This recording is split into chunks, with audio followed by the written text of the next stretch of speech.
বলেছে আমি স্বেচ্ছায় সজ্ঞানে আমি তাকে ভালোবেসে বিয়ে করেছি, আমাকে কোনো জোর অপহরণ করা হয়নি। এই সকল কিছু বিবেচনা করে এই মামলা থেকে অব্যাহতি প্রদান করা হয়েছে। তা আমি যেটা বলতে চাই, আমি আইনের প্রতি শ্রদ্ধাশীল। আমাকে বারবার আমার বিরুদ্ধে অযথা হয়রানি করা হচ্ছে, মান সম্মান আমার ক্ষুণ্ণ করা হচ্ছে। তা আমি আমার লয়ারকে কথা বলে আসি যে সত্য, এটা সত্য, এটা সবসময় হ্যাঁ, আপনি যে মিথ্যা বলে, মিথ্যা অভিযোগ করে, এটা আলটিমেটলি আপনি কোনো জয়লাভ করতে পারবেন না। আমি দেশের আইন শৃঙ্খলা বাহিনী, তারাও কিন্তু যোগ্য, তাদের প্রতি আমার আস্থা বিশ্বাস রয়েছে, দেশের আইনের প্রতি আমার আস্থা বিশ্বাস রয়েছে।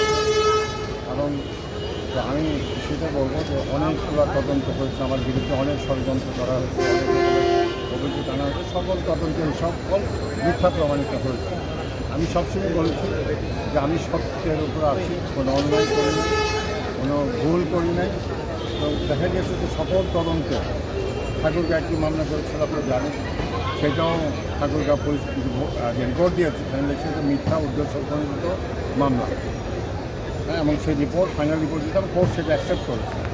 সাইবার ট্রাইব্যুনালে একটা মামলা দিয়েছে, সেটাও সাইবার ট্রাইব্যুনাল খারিজ করেছে। তারপরে গুলশান থানায় মামলা করেছে, সেই মামলাও ফাইনাল রিপোর্ট দিয়েছে। তারপর আবার নারাজি দিয়েছে, পিবিআই তদন্ত করেছে, পিবিআই ফাইনাল রিপোর্ট দিয়েছে।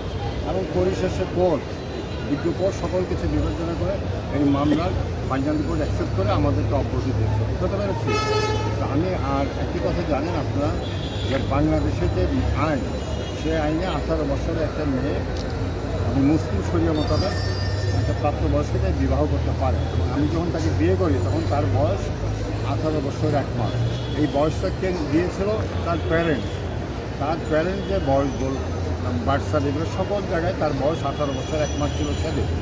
তারপরে তার প্যারেন্টস মিথ্যা প্রতারণার আশ্রয় নিয়ে, কারণ তারা সকল জায়গায় তার বয়স দিয়েছে 18 বছর, তখন 1 মাস, কিন্তু তারা যখন মামলা করতে গিয়েছে তখন 16 বছর লিখছে, মানে মিথ্যা তথ্য দিয়ে প্রতারণা করে মামলা করেছে। তারপরে হাইকোর্টে গিয়েও তারা এই কথা বলছে, তখন মহামান্য হাইকোর্ট তার বয়স নির্ধারণ করার জন্য তাকে ভিকটিম সাপোর্ট সেন্টারে পড়াইছে, ঢাকা মেডিকেল রেডিওলজি ডিপার্টমেন্টকে বলেছে, সেখানে তার বয়স 19 বছর নির্ধারিত হয়েছে। এবং আমার ওয়াইফ, আপনি জানেন, যে একজন ভিকটিম, সে বাড়ি ছাড়াই ঠাকুরগাঁয়ের জবানবন্দি দিয়েছে, এই ঢাকা কোর্টের জবানবন্দি। আমি মহামান্য হাইকোর্টের সামনে এসে তাদের সাথে কথা বলছি। আমার লয়াররা পরবর্তীতে আমাকে যে অ্যাডভাইস করে, সে অ্যাডভাইস অনুসারে কাজ করে। ধন্যবাদ। আচ্ছা, আপনি কি মামলা ছবি তুলবেন? আমি তো বললাম যে আমার লয়াররা এই সার্বিক পরিস্থিতি বিবেচনা করে আমার লয়াররা আমাকে যে অ্যাডভাইস করবে, আমি সেই অ্যাডভাইস